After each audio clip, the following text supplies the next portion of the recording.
ਦ Harpreet Singh show ਦੇ ਅੱਜ ਦੇ ਇਸ ਐਪੀਸੋਡ ਵਿੱਚ ਆਪ ਸਭ ਦਾ ਕਰਦਾ ਹਾਂ ਹਾਰਦਿਕ ਸਵਾਗਤ। ਅੱਜ ਦੇ ਇਸ ਕਮਿਊਨਿਟੀ ਪ੍ਰੋਫਾਈਲ ਸੈਗਮੈਂਟ ਵਿੱਚ ਅਸੀਂ ਗੱਲਬਾਤ ਕਰਾਂਗੇ ਕ੍ਰਿਤੀ ਚੋਪੜਾ ਨਾਲ, ਜਿਹੜੇ ਸਾਡੇ ਮਹਿਮਾਨ ਹਨ, miss heart and soul miss BC pageant ਜੋ ਹੈ ਉਸ ਵਿੱਚ ਚੁਣੇ ਗਏ। ਉਸ ਤੋਂ ਇਲਾਵਾ ਇਹਨਾਂ ਦੀ ਬਹੁਤ ਹੀ ਇੱਕ ਇੰਟਰਸਟਿੰਗ ਸਟੋਰੀ ਹੈ। ਸਕੂਲ ਦੇ ਵਿੱਚ ਜਦੋਂ ਇਹ ਆਏ ਤਾਂ ਇਹਨਾਂ ਨਾਲ ਬੁਲਿੰਗ ਹੋਈ, ਕਿਸ ਤਰੀਕੇ ਨਾਲ ਬੁਲਿੰਗ ਚੋਂ ਬਾਹਰ ਆਏ ਅਤੇ ਹੁਣ ਕੀ ਇਹ ਮੈਸੇਜ ਦੇਣਾ ਚਾਹੁੰਦੇ ਨੇ ਕਮਿਊਨਿਟੀ ਨੂੰ, ਇਸ ਬਾਰੇ ਆਓ ਚਰਚਾ ਕਰਦੇ ਹਾਂ ਕ੍ਰਿਤੀ ਚੋਪੜਾ ਨਾਲ। Welcome to the program. Thank you so much, Harpreet. Thank you. So Kriti, a little bit about yourself. When did you immigrate from India and what has been your experience in the school? For sure. So I came to Canada at the age of 10 and it was a very amazing experience when I started off because the first 2 months I had summer holidays. So I spent time with the family, Right. went to downtown, had a great time. But then right when fall hit, I had to transition into school. Okay. Back home, I went to a convent school, so it was very strict, uniform, everything. It was a very good system that we had here. But when I went to school here, it was completely different. So I had no uniform. It was a co-ed school, so it was completely different. Right. And I was very excited. I was like, okay, I can wear anything I want to school. I don't have to braid my hair. So as a kid, it's Right. very exciting to see that. But when I got into the school year, I realized that it wasn't going to be a fun game for me. Okay. What happened actually? Why were you targeted, do you feel? I still don't understand exactly why I was targeted, but I know this much, that when you're different, you're always going to be targeted. When you're trying to be something that everyone's not, Right. you're always picked on. But in the class or in the school, there must be other immigrant students also. Right. So when you were bullied, were you being targeted by them or from the mainstream community?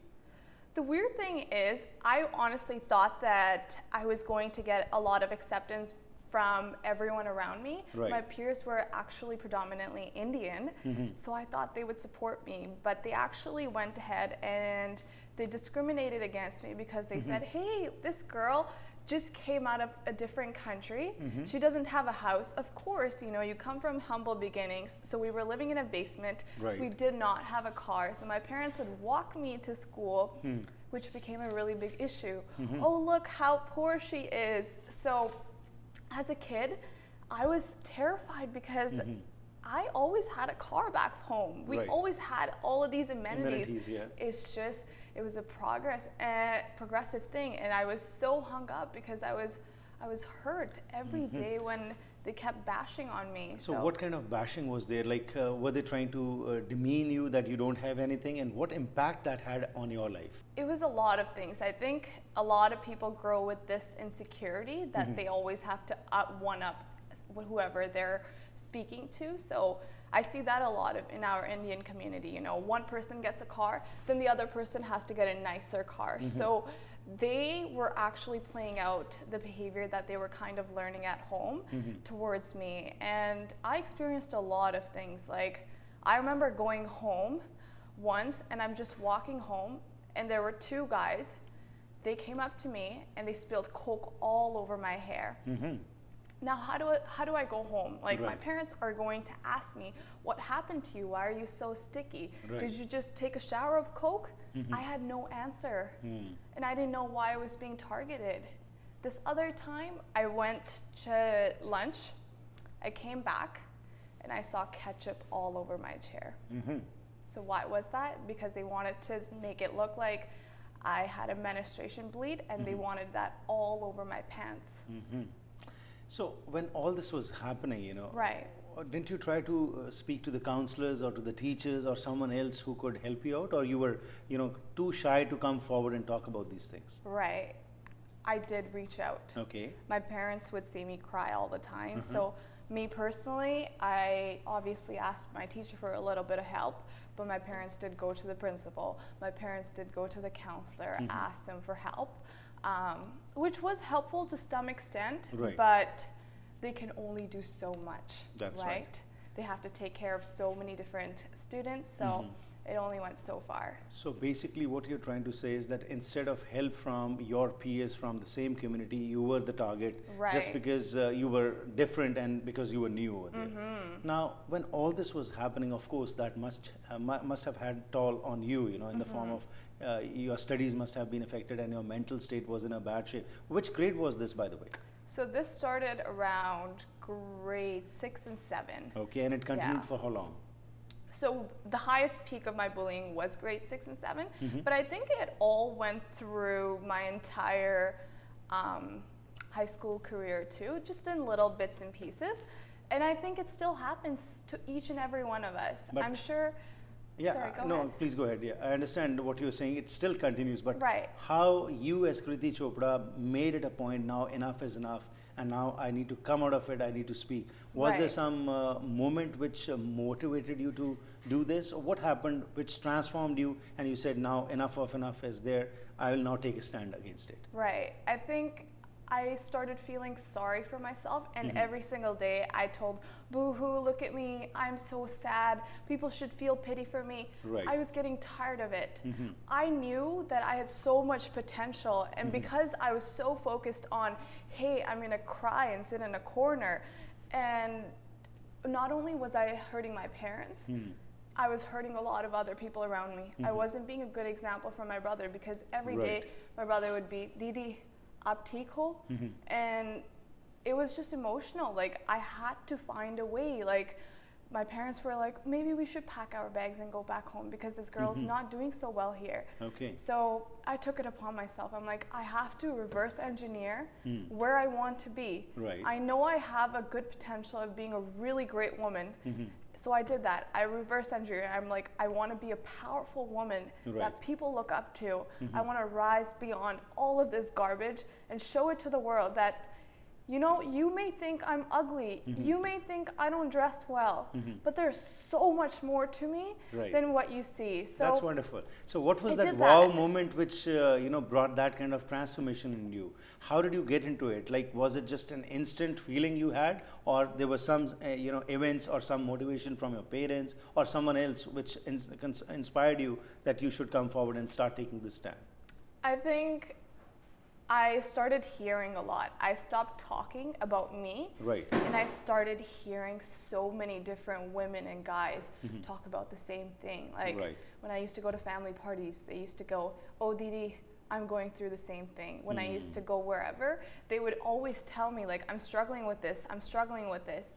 And I hit a point where I was like, I'm going through the same thing, but you know what? I'm going to take the lead, and I'm Wonderful. going to just show you how Who much you more. are. Absolutely. A Wonderful. little bit. That's great. That's a great stand which you took, and that's the reason today you are in front of thousands of viewers and you are trying to spread the message that we should take a Right. stand. Let's go for a short break. We'll come back and continue with the discussion. आज the surprise woken तो बाद पूरी दुनिया ਨੂੰ असली प्यार ਦਾ ਪਤਾ ਚੱਲ ਜਾਏਗਾ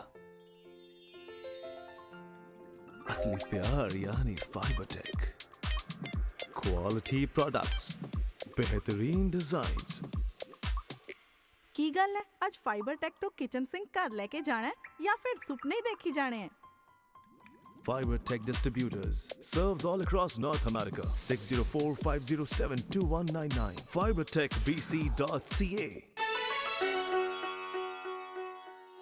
Once again, welcome back to the program. ਅੱਜ ਦੇ ਸੈਗਮੈਂਟ ਵਿੱਚ ਕ੍ਰਿਤੀ ਚੋਪੜਾ ਜੋ ਸਾਡੇ ਨਾਲ ਸਾਂਝ ਪਾ ਰਹੀ ਹੈ, ਇੱਕ ਬਹੁਤ ਹੀ ਮਹੱਤਵਪੂਰਨ ਗੱਲ ਕਰ ਰਹੇ ਨੇ ਕਿ ਕਿਸ ਤਰੀਕੇ ਨਾਲ ਸਕੂਲਸ ਦੇ ਵਿੱਚ ਬੱਚਿਆਂ ਨਾਲ ਬੁਲਿੰਗ ਹੁੰਦੀ ਹੈ ਤੇ ਇਸ ਵਾਸਤੇ ਕੌਣ ਹੈ ਜ਼ਿੰਮੇਵਾਰ। ਅਸੀਂ ਤਾਂ ਇਹ ਆਸ ਕਰਦੇ ਹਾਂ ਕਿ ਜਿੱਥੇ ਅਸੀਂ ਜਾਈਏ ਉੱਥੇ ਜ਼ਿਆਦਾ ਭਾਰਤੀ ਹੋਣ ਜਾਂ ਪਾਕਿਸਤਾਨੀ ਜਾਂ ਸਾਊਥ ਏਸ਼ੀਅਨ ਲੋਕ ਹੋਣ, ਪਰ ਜੇਕਰ ਉਹੀ ਬੱਚੇ ਮਜ਼ਾਕ ਬਣਾਉਣ ਆਪਣੇ ਹੀ ਬੱਚਿਆਂ ਦਾ ਤਾਂ ਤੁਸੀਂ ਸਮਝ ਸਕਦੇ ਹੋ ਕਿ ਬੱਚੇ ਤੇ ਕੀ ਗੁਜ਼ਰੇਗੀ। ਪਰ ਇੱਕ ਐਗਜ਼ਾਮਪਲ ਨੇ ਸਾਡੇ ਸਾਹਮਣੇ ਕਿ ਇਹਨਾਂ ਨੇ ਪ੍ਰਣ ਕੀਤਾ ਕਿ ਨਹੀਂ, ਇਨਫ ਇਜ਼ ਇਨਫ, ਤੇ ਉਸ ਤੋਂ ਬਾਅਦ ਇਹਨਾਂ ਨੇ ਬੋਲਣਾ ਸ਼ੁਰੂ ਕੀਤਾ। ਕੀ ਕੁਝ ਇਹ ਕਰ ਚੁੱਕੇ ਨੇ, ਉਸ ਤੋਂ ਬਾਅਦ ਕਿਹੜੇ ਇਹ ਪਰਿਵਰਤਨ ਲਿਆਏ ਨੇ, ਆਓ ਇਸ ਬਾਰੇ ਕੁਝ ਹੋਰ ਗੱਲਬਾਤ ਕਰਦੇ ਹਾਂ। So before the break, you have talked about the phase through which you went, but now the phase where you took a stand, now enough is enough and I'm going to come and start speaking. So when that transformation happened, what was the reaction from those who used to bully you? You know what? There's obviously a lot of people, we've grown up now. It's been 7 years, 8 years. Of course, people are ashamed that they did those things. Right. So when they do hear me on newspaper, on a magazine, they obviously sometimes they'll say, hey, that is so not true. Whatever she's saying is not true. And I'm completely okay with it. You know, Right. if I did something really horrible to someone, to some extent, I would try to hide it too. Right. But a lot of other people that have grown into beautiful human beings, they're so receptive and they're saying, hey, I went through that. Hey, I did too, but we hid it from everyone. So they're very happy that someone's speaking up. They were really weirded out at first that I was taking it to this extent, but most of them, 90%, are very supportive. So complete transformation means a time from where you wanted to be secluded, you didn't want to intermingle with anyone. Now Right. a time came when you were out front, you were open, you were speaking, you were in newspapers, Absolutely. going all around. Right. So of course that brought some changes in you also. Yes. So now you're on a mission kind of that you want to spread this message that this bullying should stop. Well, Yes. bullying in one form in the schools is one thing, but internet bullying is another thing. And there are many Absolutely. other things which are coming forward. So as a youngster, what do you want to tell to the parents basically? How can they become a source of support for their children when they are passing through this kind of phase? I think a lot of parents, they try to cover it up and they think, oh, it's just a phase, it'll go away. Right. So many parents are so focused on grades and athletic sports and all of that good stuff. It's fantastic, you know, have your kid do all of these great things. My parents did that for me. I became a lifeguard, I became a runner, I did all of those. But Right. make sure you're investing that extra time where you're sitting down with your kid every night and say, hey man, let's talk about feelings.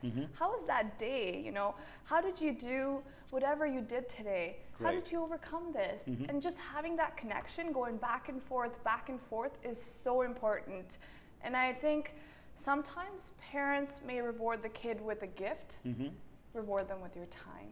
Right. Stay so connected to them that they become your best friend. So was this bonding one of the instrumental factors in your change in your family? Absolutely. I can say this till today Right. that I really did not have a dad. I always had an older brother Right. and a best friend as my mother. That's it. Like they were so close to me every step of the way where they knew when to set boundaries with me, like Right. you can't do this and this is out of the norm.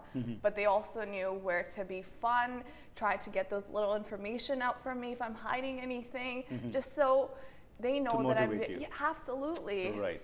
And what are you doing these days? Okay, well, I'm finishing off my degree in HR, and then I'm going off to law school. Okay. And I'm also volunteering a lot. So I do volunteer at the crisis line. I also mentor youth at risk. So it's all about really giving back, showing that this message is important. Self-care is really important. Right. Acknowledging emotions is important. And yeah. How was your experience at Miss Heart and Soul event, when you got this tag? How did you feel about it? It was very well timed. Okay. Just because I knew that I always like to speak from my heart, and it was perfect because it's a title that's given to the girl that inspires all the other contestants. Right. So the contestants actually have to vote for you too. Okay. It's not just, you know, you have to go up there and model. So I was very lucky that the contestants really believed in what I was saying was impactful. Now, as you said, you are becoming a mentor for many youngsters now. What would be your message to youngsters, especially because in today's world, you know, youngsters like you are facing a lot of challenges, I would say. You know, once you complete your degree, you have to look for a job, and we know the job situation and everything else. Then there are your own lifestyle, how you are living. So finally, what would be your message to live a balanced lifestyle, to be happy, healthy, mentally as well as physically? Because again, there are so many examples where our children get enticed by drugs and Right. whatnot. So we have extreme ends where we have people like you, we have many other youngsters who got enticed by the wrong message what they got. So finally, what would you like to tell to them? I would say think big. You have one time, just one time to live. So many people are living their lives like you're gonna get another chance to recreate everything. You have one chance to really knock it off. Right. Think grand. Think of like anything that you really want to do, you can really go get it. There's nothing in between you. Maybe your fear will come in the way. Maybe your self-sabotaging thoughts, those little things that will go into your head say, oh, Krits, you're not good enough for this. Right. Harpreet, you can't be on a TV show. Those things will come in, but Right. you have to make sure that you keep pushing yourself. You keep inspiring yourself. And so many people just think that, you know, I will sit for this corporate job, I Right. will get married, and that's it. But there's so much more to it. I promise, if you keep pushing Right. day in and day out, daily habits to inspire yourself, you will go a long distance. It was a pleasure talking to you, and we know you will go long distances. Best wishes from all of us. Thank you and best wishes. Thank you. Thank you.